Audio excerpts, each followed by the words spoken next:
something's going to happen in January. And sure enough, here we are. We didn't have the biggest upset in the world, but I'm up about 11 grand right now for the month. Trump is announcing tariffs, threatening action against Greenland, and the market kind of went into a tizzy.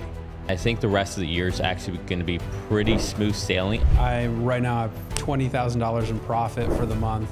My trading was very, very minimal. Just this big injection of volatility into the market. Yeah, we made a lot of money, and you could argue easy money, but we also saw how erratic it was. Where your skills come out as a trader, I believe. But I would say the reason you normally see skew on the put side is because it depends on why you're being challenged on the put side. But if it's something like, are we good at it? Are we being too loose? Are we being too cocky? Welcome back, everybody, to the Behind the Trade podcast. Before we get started, please like and subscribe. It helps us out tremendously. On the docket today, we have an update on Nick and I's portfolios in last week's incredible volatility.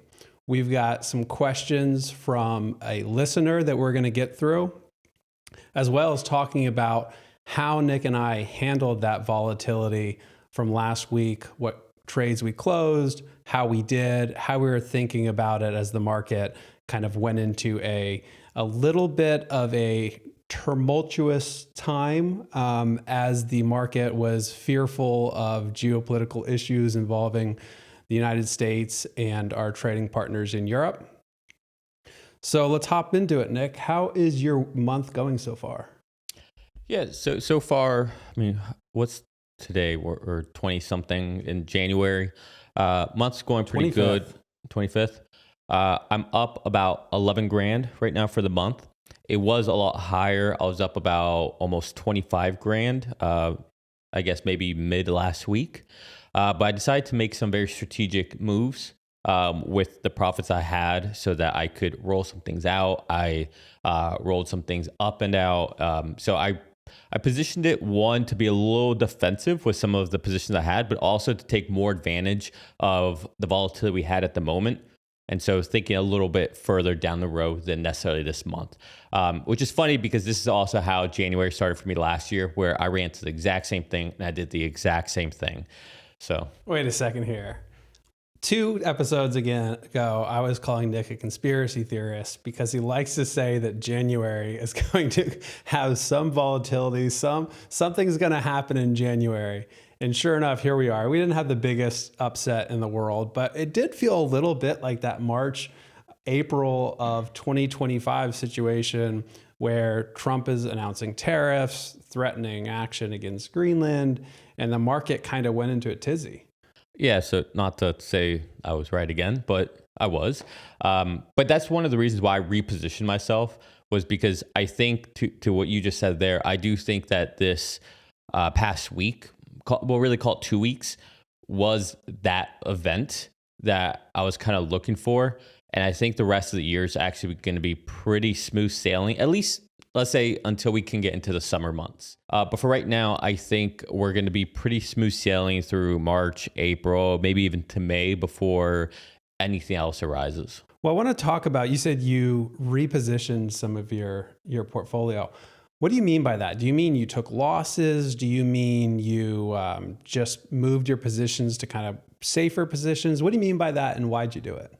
Yeah, so I was holding a lot of positions that weren't going beyond earnings, right? Because I don't want to go past earnings. I don't want to go through earnings. But now we're at a point where a lot of these earning trades these earning events will happen next week. And I was able to really position myself to go a lot further, a lot wider with this volatility jump we had. So instead of staying fine where I was, letting the theta decay work for me, and honestly, most of those trades would have been pretty profitable, I decided, you know what? Let me take a small loss on those and let me go further out wider with this huge volatility spike we had so I could take advantage of it and set myself for success in February and, in the future. So short-term pain for long-term gain kind of idea. Again, same thing I did last year. Pure coincidence that's happening again.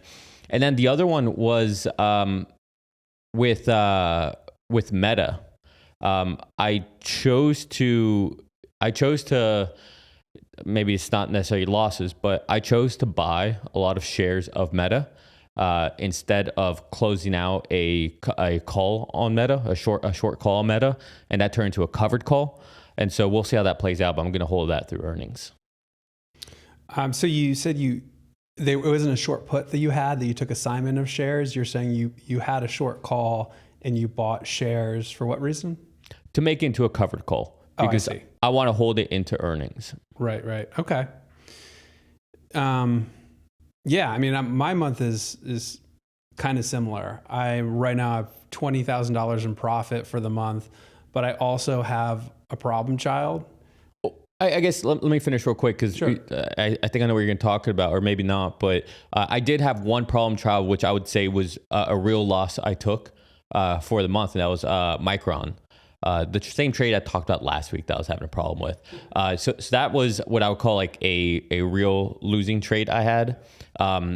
Essentially, it didn't even hit my mechanics, but it was, I didn't feel comfortable with it. So I decided just to take the loss on it. My strike was at 400.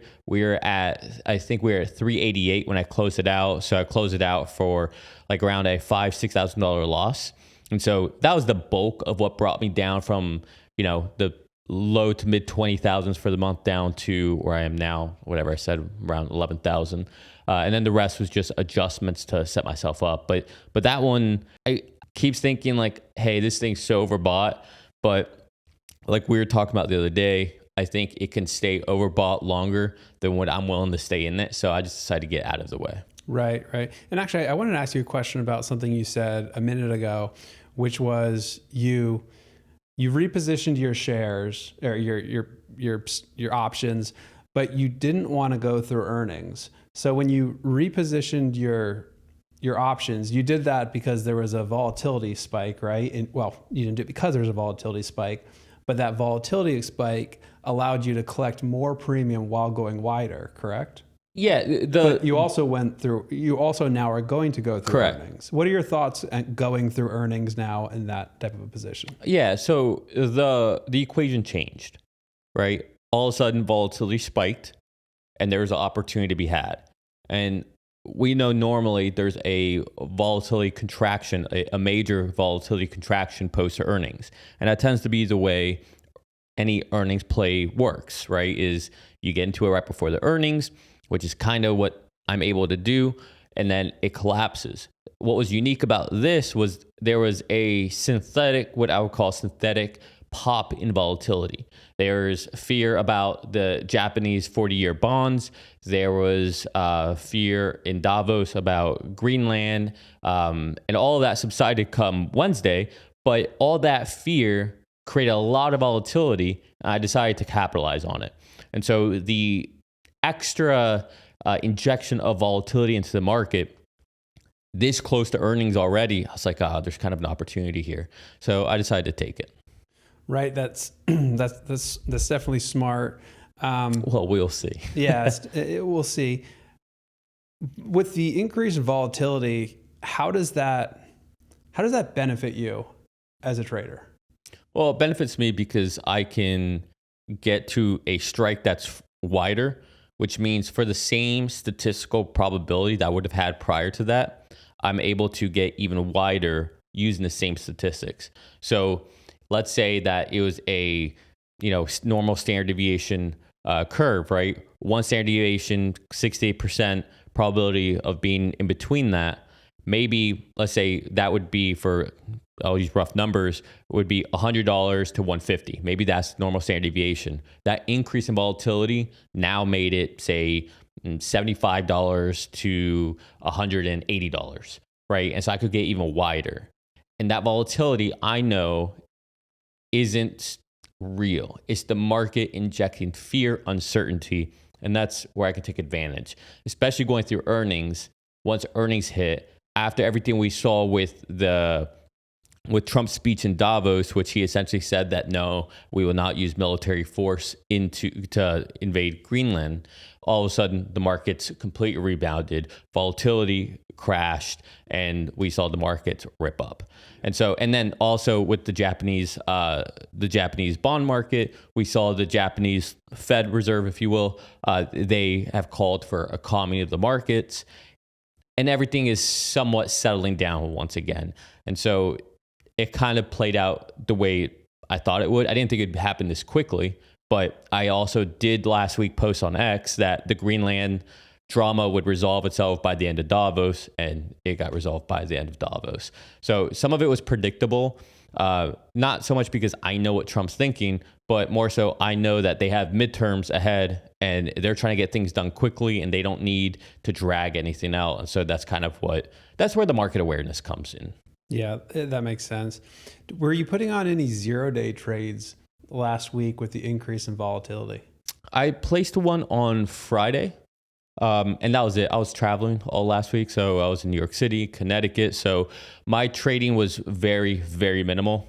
Would you have put on 0 days on like Tuesday through Thursday when we were seeing volatility spike over historic volatility, when we were seeing just this big injection of volatility into the market? No, I mean, you and I kind of have a philosophy on that. You know, like we like volatility, but there is such thing as too much of a good thing, right? So too much volatility is not good, right? Yeah, exactly. So, you know, we've given the example, which is a great example, MicroStrategy back in, now it's 2024, right? Remember that going to November, December 2024, MicroStrategy had a implied volatility rank of, I forget, it was like 120, 125.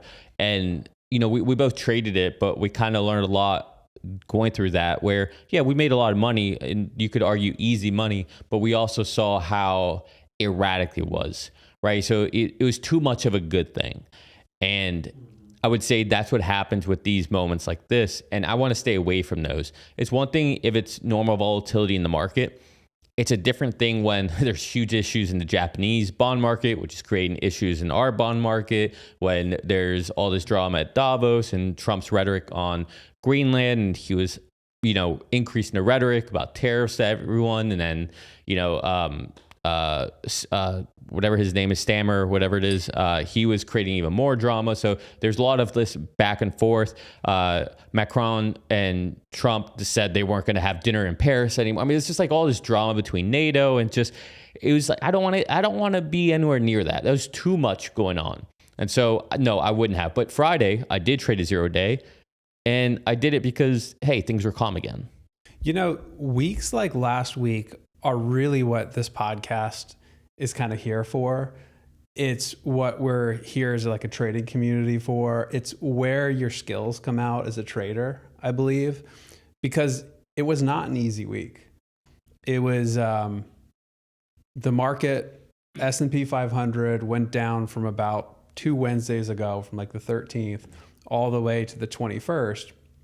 And as options traders, if you have kind of this sustained move in one direction, whether that's up or down, it's challenging for us because we often put on collared trades where we don't want the stock to go too high or too low. And so when we have these periods of volatility that are in one direction, it's a little challenging. It's also more challenging when it's on the put side, right? Because we've got option chains option pricing has a skew to them. Premium is often higher on the put side because people are treating options like insurance, which is one of the major incentives for somebody to buy options, because they're trying to insure their portfolio from a big downward move. So we often see skew on the put side. I agree with you, but I would say the reason you normally see skew on the put side is because over the long term, stocks and markets tend to go up. That's true. Absolutely. So I would say that's the main reason, but you're also right. Like it's not one reason, but I would say like the main reason is that, but you're also correct.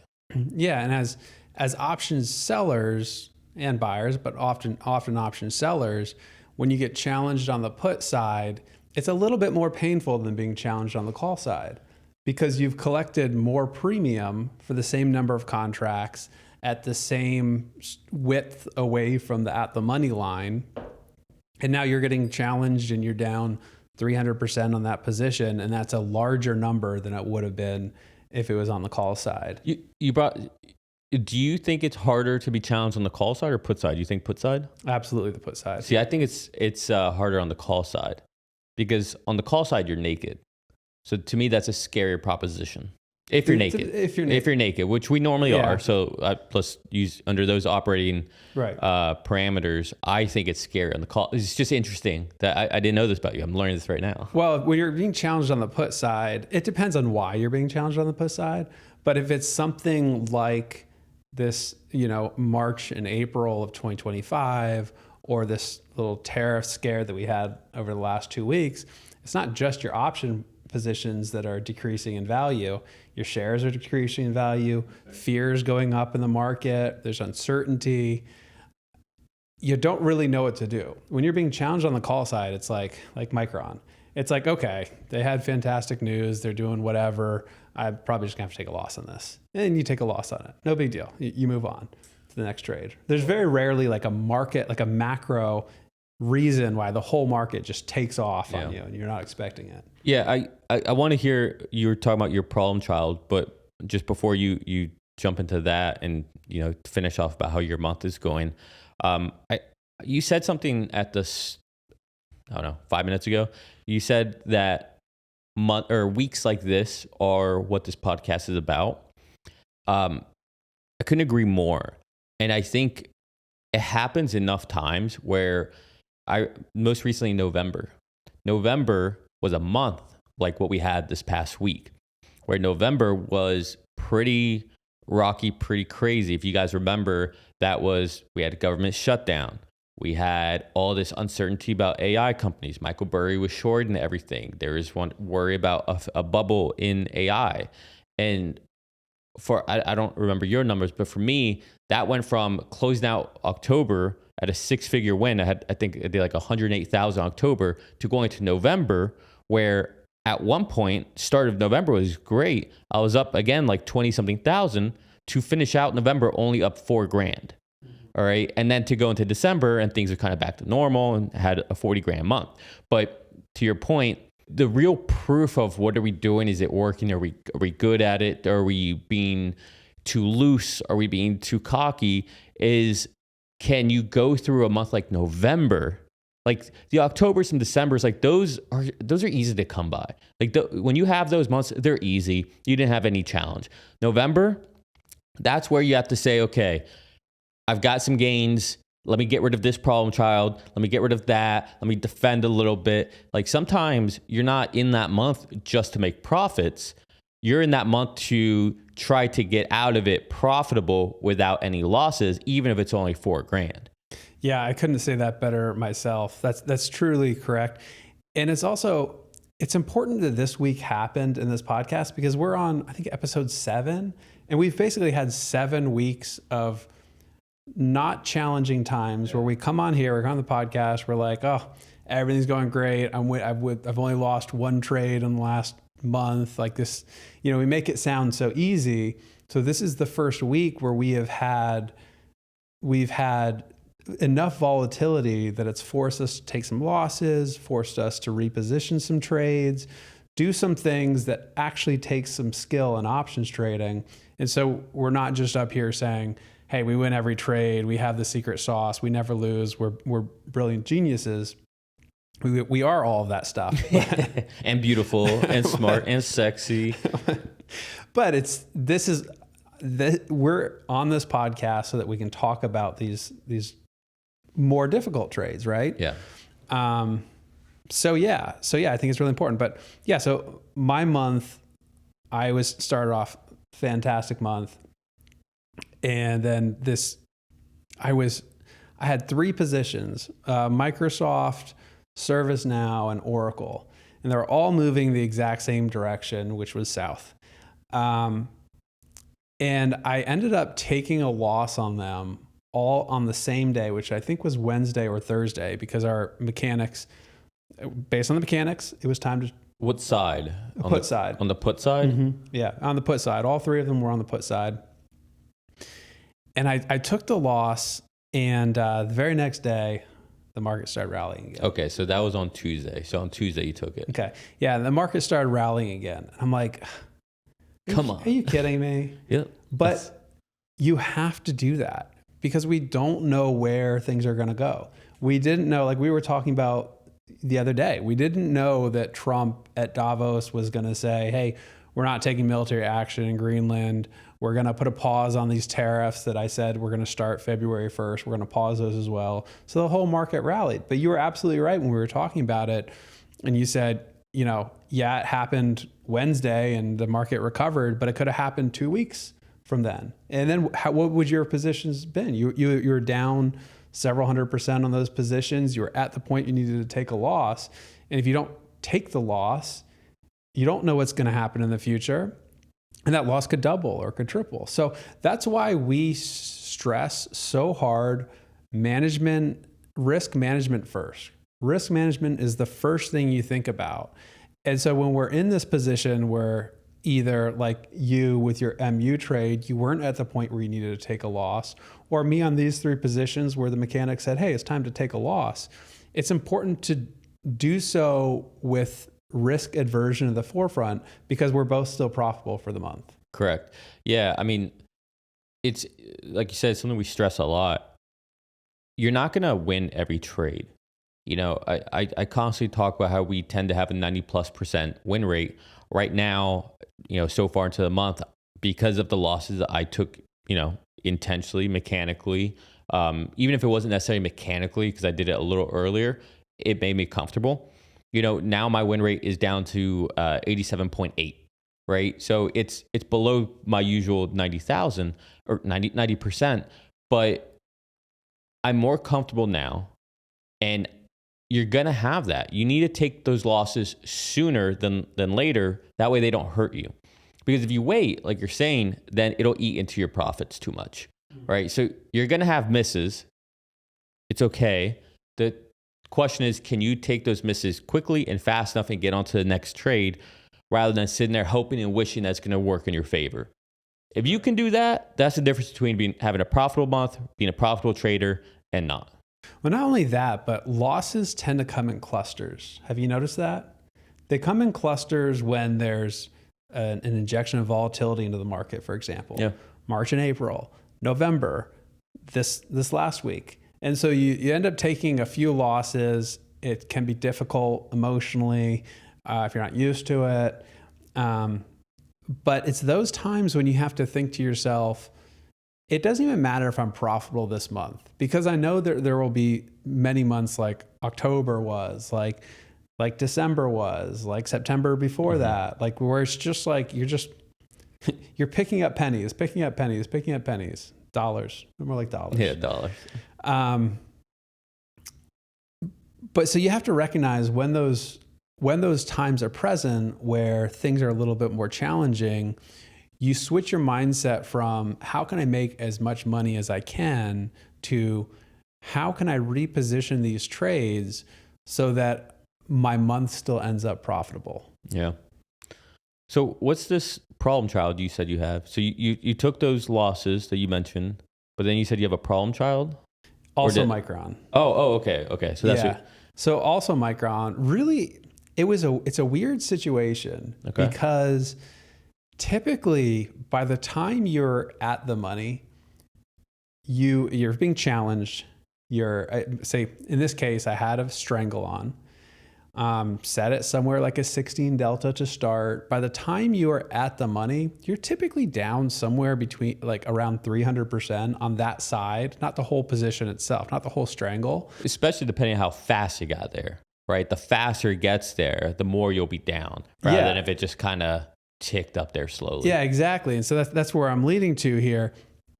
I was challenged on the call side, but it moved so quickly that I was down. Well, I wasn't even challenged. My strike's at 420 a share, and we were at like 390 a share, and I'm already down like 400%. And I'm like, it's the velocity. That's why. It's the velocity of it. But I'm also in the same camp as you. I'm like, this thing's run so much. It's got to stop. So thankfully it did stop on Friday, and now it's down, I think like 390 or something like that? 398. 398. Last I checked. So I'm $20 or $30 out of the money, and I still haven't closed it out, but it probably would have been a smart idea for me to reposition that or just get out of it. If I'm being honest, I'm not a huge fan of repositioning trades because something happened with that underlying to cause you to need to manage it. And whatever is causing you to need to manage it will probably still be present for the next 5-6 days, whatever amount of time it is. And so in this case, like with Micron, it might continue to run. I might have got a little reprieve Friday afternoon, but it might continue to run. If it continues to run, I'm gonna have to close out. I'm not sure I'm down maybe 400% on that side of the trade. I'll still be profitable for the month, but I'll probably be, it'll probably be up like 10 grand for the month where if I don't have to close it down, I'll be up 25 or something. But that's where the decision making comes in, right? And it might work out for you, right? And you might be fine, but you're able to have a little more leeway because you know where your current P&L is for the month. And that's kind of why I don't like people looking beyond a month at a time, is because you might sit there, let's say you're looking at it for like the last 2 months of your P&L and say you're like, okay, this is like 60, 70, 80 grand. I'm up so far. That might tell you like, hey, I can stay in this longer. And then you wait until that takes a bigger chunk out. By looking at it only from a month perspective, you're not going to do something to jeopardize having a profitable month. So you'll take a loss sooner than if you would if you knew, hey, I'm up whatever amount over the last couple months. So to force you to be more conservative, and I like that. A week is too short. I think a month is a nice sweet spot for making that decision making.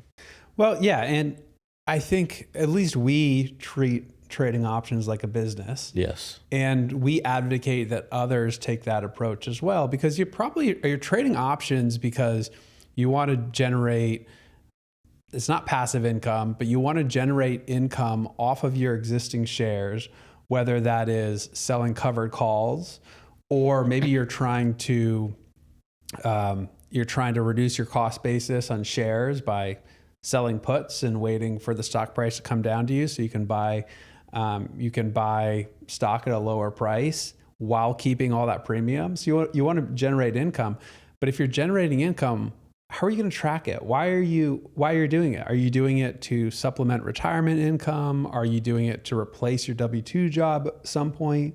Regardless of whether you're trying to do it to, for income in retirement, or you're trying to do it to replace your W-2 income, you need to be tracking that on a monthly basis so that you know how much income you're bringing in on a month-to-month basis, right? Yeah, even if, I don't think there should be a distinction between we track it as we treat it as a business. Everyone should. Period. This should not even be a question. At the end of the day, we are all investing to make money. And so there's no such thing as, I'm just doing it as a hobby. So if I lose money, it's not a big deal. No one's investing money to lose money. Everyone's investing money to make more money on their money. And so everyone should be calculating their P&L. Everyone should know what they're doing. Is it working or not? To not do that, to me, is just lazy and shows that you are not a good steward of your own capital. A lot of people ask, well, how do I track my wins and losses? How do I track my monthly gain? Do you have any suggestions, thoughts, tips on how people should track their monthly profit? Yeah, I don't know any other way. To me, it seems pretty straightforward. Whatever you close out that month, whatever trades you close. So for instance, we're in January. I might have opened a trade in December, or I might have a long call I opened up in October, but that trade isn't over until I close it. So my P&L, because I can only profit or lose once I close a trade out. So whatever I close out for that month, that's what goes into my P&L. It's funny that you say that, or it's funny that I asked that question Would you set me up for something? I don't know. I set you this up. No, I announced on our docket here, we have some questions from a listener, Alex Cruz. Alex, thanks for the questions. Alex. But one of the questions was, when you talk about your profit, are you talking about realized profit, or are you talking about something else? And the something else, just to explain, is whenever you sell options, you receive premium, and that premium is in your account and it counts towards your buying power. So is that part of your realized profit, or is your realized profit only those closed trades that you were just talking about? For everybody, it's only those closed trades. The IRS cannot tax you on anything that's not closed. Not yet. Yeah, not yet. Fair enough. But yeah, it's only on things that are closed. So I don't consider, if my Tesla stock if Tesla stock goes up $20, I don't take $20 times all the shares, unless I sold it. If I sold it, okay, then it counts towards my P&L. If I didn't, it doesn't count, right? So I only count whatever I closed out, because at that point you have a profit or loss. Until you complete the transaction, you don't have a P&L. So yeah, for me, it's whatever has completed. So I'll go into February with a bunch of positions on, right? Some of those positions might be negative, right? Like you said, you have Micron on that's giving you a challenge right now. You might still have that on going into February, but you don't see that as let's assume you take a loss. Yeah, you don't realize that loss. And if you do, if it becomes a losing trade in this scenario, you don't realize it till February. In February, you'll count it towards your negative P&L. But right now, the only thing you count is whatever you closed out in the month of January. Again, I could have opened it in a different month, but it's where I close it. Where does the transaction complete? Mm-hmm. And I think that's the only way you can truly track it. Yeah, and the way we used to track our profit was we had a spreadsheet where we had a bunch of columns, ticker, premium received, open date, close date, percentage gain, all these metrics, and we would manually type it out. Okay, opened Apple put on January 1st, and then 6 days later, and the columns to the right, closed for this amount on January 21st for 50% profit, whatever it was, and we would go down and track just the trades that closed that month, and that would be our realized profit for the month, right? Correct. Now we've got some amazing custom software that Mr. Gibbs built for us. So thank you for that. We don't have to manually track it anymore, maybe. But it's important to track. It's important to track your trades. You need to know what you're doing, and it will also help you make better decisions, right? Like, for example, Greg, I guarantee, will close out of that trade if there's a certain, again, I'm just going to make up numbers because I don't remember off the top of my head. Let's say he's up 20K for the month, and that trade is down 10, 11K. There's probably a certain point where Greg's going to say, okay, I'm going to close this out because I don't want to risk any more this month. I don't want to carry a $20,000, $30,000 loser into next month. That's insanity because then I would be starting off in the negative. I'd rather take this, close it out now, still finish off the month with 10,000 plus, or just have it be a non-issue, right? And by him knowing his P&L so far, it will allow him to make a more conservative mechanical decision. And if he failed on his own mechanics already, his own rules that he has, at the very least, that P&L is like another kind of lever that gets pulled saying, hey, do you want to end the month at 0 or at least plus 10? Or do you want to keep letting this loss compile because you hope it's going to come back? Mm-hmm. That's something we never do. We are very mechanical about our rules, particularly the exit rules. If my position is where our mechanics say it's time to close, there is very seldom that I'll keep it past that. Yeah. I actually can't think of a single time where we've been at the mechanics and I've said, no, I'm going to hold it a little bit longer. I can't think of a single time. No. Because with our mechanics, at that point, there's no need to. I mean, it doesn't make sense to. I can't either. If anything, I tend to, like with Micron, because because of the velocity and at the rate it was moving up, I got out before the mechanic said, just because I was more comfortable doing that. I didn't like how quickly things were going up, right? It can continue to run up like crazy longer than I'm willing to sit in this trade. What's the phrase? The market can stay irrational longer than you can stay solvent. You got it. You got it. It's very true. It's very true. Yeah, and I think as I mature as a trader, I realize that the mechanics that we have in place are the backstop. They are the hard out of bounds lines that I don't mess around with. But inside of that, I may manage earlier. Yeah. Just be like, like you were saying, I'm up this amount. Right now I'm up 20K for the month. I don't need to take a risk. I can take a $4,000 loss and it won't bother me tomorrow. Yeah. But if I wait and I make that a $7,000-8,000 loss, I'll be like, Yeah. So if I had to estimate, next week's the last week of the month, right? Yeah. Mm-hmm. I'll probably Our course is on next Saturday, 31st. That's Registration's closed. But February is open. But we're not going to have as many seats for February. So if you're interested, it's February 22nd at crashcourse.options. Link in our bio. Yeah, link in our bio down. I'm not good at this, but we're not going to put as many seats. So go sign up now. Don't wait till the end. We had such a big flood of people on the last day that it forced us to create a February one, but we're not going to do that again. So we're not going to keep getting pressure into this. So March, we're doing a 0-day course. If you want to join that, DM Greg or myself will put you on the wait list. The wait list already has a ton of people, but we're not going to do another one in March. So this is it, February, last call. The 0-day course also has a big wait list. Yeah, it has a huge wait list, actually. Anyways, and I'm not surprised. I mean, there's no guarantees in any of this, right? Because people can always make smart or dumb decisions. But with the 0-day especially, it's one of those where if you do it right, you recoup your costs day 1, day 2, or day 3. It's one of those things where the return on investment is so quick, it's a bit nuts.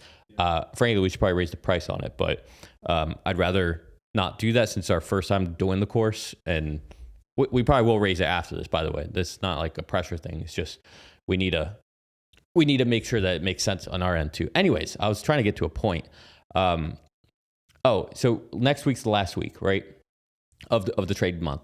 And, part of what went to my decision making is like, okay, I can close out this past week having no problem children on the table, right? Feeling good. Everything's working the way I want it. Be up 11 grand and go into next week where I'll probably finish off the month at anywhere from 15 to 20 grand. I like that. That's not a bad month, especially for a month that had a crazy, 2 weeks like we had recently with Trump and Greenland and everything. So, that's a lot of what went into my decision making. Can I take care of all my problem children, still aim for a certain, profitable month? I like where I was. Go into next week, nice, calm and chill. We got Meta earnings next week. We got Tesla earnings next week. I'll be on. I'll be stream it. We co-stream. Herbert will be on. We'll have a bunch of people on. So watch it. We do it every quarter. But yeah, it's a lot of decision making that goes into it. I saw recently that a Tesla investor from St. Pete was able to ask one of the questions at the last shareholder meeting. Oh. Yeah, he drives. No, I know. He told me. Yes. Oh my God. I'm so sorry. I don't know. Yeah, I'm so sorry. I don't remember your name. He DM'd me ahead of time saying that he was going to get asked the question. Man, sorry. I'm horrible with names. You would think with the military background, I'd be good at names. No worries. You think about it while I'll ask I just feel bad because it's a great call out. I'd love to call him out. He's a great guy. We've DM'd a good amount. Well, maybe you can have him on the podcast or something. Anyway, next question from Alex is, do you close out positions at the end of the month in order to realize a profit? And I think he means will you close out a position early at the end of the month to juice your profits for that month? Have I? Yes. Do I normally do that? No. What's a situation where I will have done it? Maybe if I'm traveling, or if when I did it a lot when our son was gonna be born. in September. Maybe that's not technically the end of the month, but a little bit before that. But I intentionally closed some out. I mean, I guess that's not juicing profits, I guess. Maybe that's not the right way to think about it. If I have an event coming up in like the very start of that next month, I will try to close things out ahead of time that are profitable.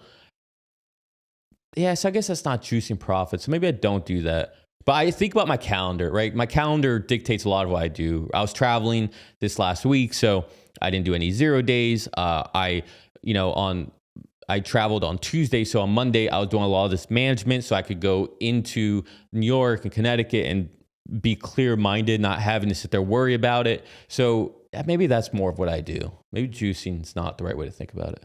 Yeah. I'm rationalizing this out in real time. If you juice your profits for 1 month, you're taking profits from the next month. That's fair. Right? It's like it's a shell game. You're taking from one hand, you're taking it from your left hand and you're putting it in your right hand. You're not really gaining or losing anything. But I'll do it. I'm gonna be honest with you guys. I'll do rolling right at the end of the month to it's just if I'm up, I mean, I would probably do it anyway.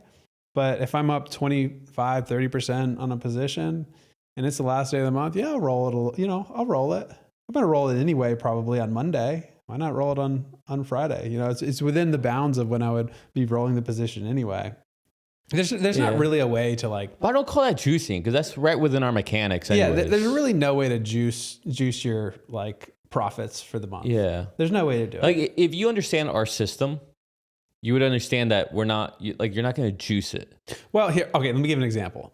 When I had those long Tesla calls and the long Meta calls, I was aware where I was profitably for the month. And I was thinking to myself, if I close these, I'm gonna have a really, really good month.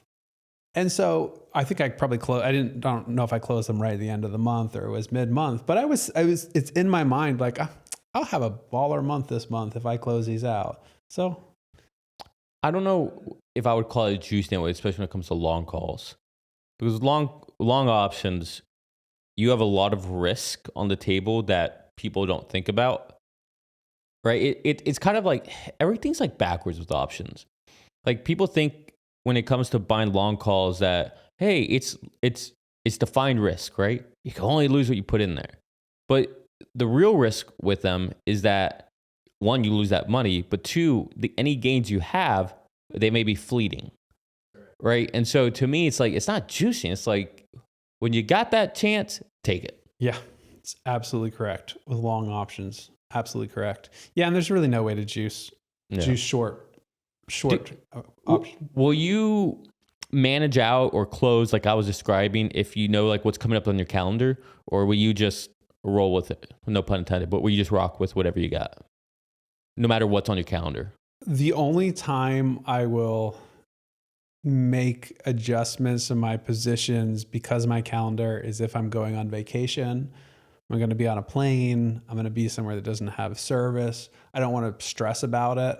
It's also a time I won't roll a lot because when you roll, you're kind of you're putting your strike closer to the money. Yeah. And I want to keep them as far away from the money as possible. So yeah, that's the only situation. But here, let me ask you another question from Alex, which is, do you close out early?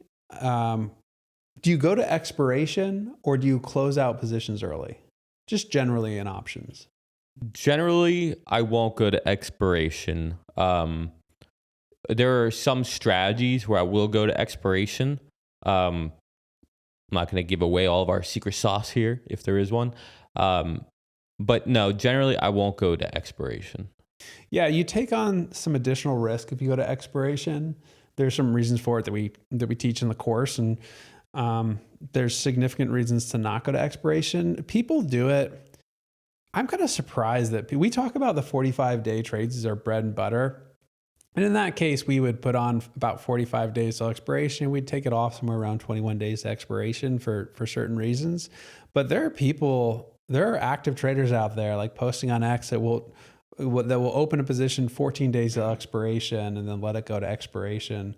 It's like, that is so far outside of the mechanics that well, yeah, I think if you're people who do that, either they don't care about having more of a 50-50 odds, or they don't actually understand what the tail risks are, and they don't understand what tail risk is. Yeah.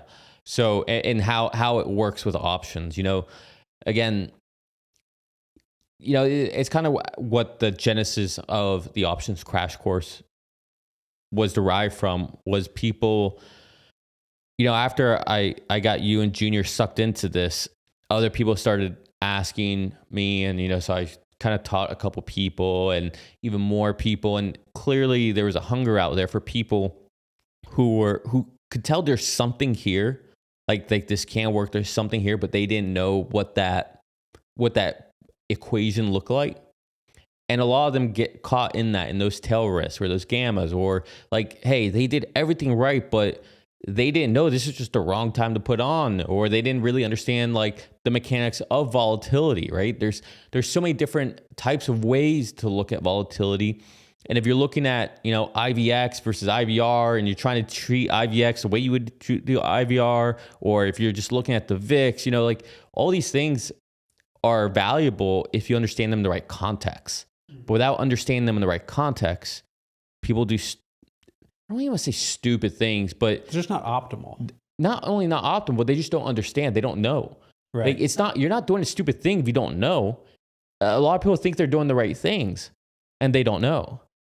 Yeah, and the reality is there are more optimal trades than other trades. Yes. There are more optimal times to put on trades than other trades, or other times. There are more optimal times to take off trades than there are other times. And this is not just us saying it. The options strategies have been studied. They have been back tested. They have been proven. There's resources out there that we've spent a lot of time studying that show the path of where to set trades and like how far out in expiration, when to take them off, what the optimal strikes are, how much portfolio you should use when you're putting on a trade, a specific trade or as a portfolio as a whole, how much beta weighted delta to have on, which means how your options portfolio moves with the S&P 500. If you're heavy beta weighted delta, if the S&P moves up, you're going to move up quickly. If it moves down, you're going to move down quickly. There's so much that goes into putting on a trade that's behind the scenes that is not just trial and error. You can't trial and error your way into trading stocks profitably. You have to understand what has been researched and shown to work. So what else we got on docket? Because I know someone's fiance is going to yell at them we don't get done here on time. All right, last question. And we kind of already answered it, but can you take advantage of a spike in volatility, and how? Yeah, absolutely. I mean, it's literally what I did, right? And how? Well, it's hard for me to tell you how, because it all depends on, do you have a position on it? Are you managing the position? Is it a net new position? But in general, when volatility is up, it means that premiums are going to be juicier. Mm-hmm. And if we understand how volatility works, you can take advantage of that. And that's a lot of what we teach, is how volatility works. And first, you have to have buying power available to you to take advantage of those situations. That's a really good point. And you and I were talking about this in December on this podcast. And the first week of January. Saying we have a lot of buying power just sitting there on the table waiting to be used. And now because when a spike in volatility happens, we want to deploy that buying power. And so I put on several positions in Tuesday, Wednesday of this week because volatility was so high, as well as I did 1 or 2 0 days, which worked out well. But yeah, that's exactly how you take advantage of, and sorry, I think I cut you off a little bit there, but the way you take advantage of volatility is you have buying power on the table, ready to use. And when that volatility expands and premiums go up, you can place your strikes a little bit wider than you otherwise would have been able to. And you have more space between your strikes and the at the money line. And then, of course, we know that volatility is often overstated. So that's a benefit to option sellers. Yeah. Trying to think anything else that we need to cover for this week. I think that's it, guys. Let us know. Let us know if you like this episode. This episode, we focused a lot on trading strategies and how we were thinking about trading. So like and subscribe and leave us some comments. I'll talk to you guys later. Over. Yeah, sorry, I'm just thinking. Cheers, everybody. Cheers.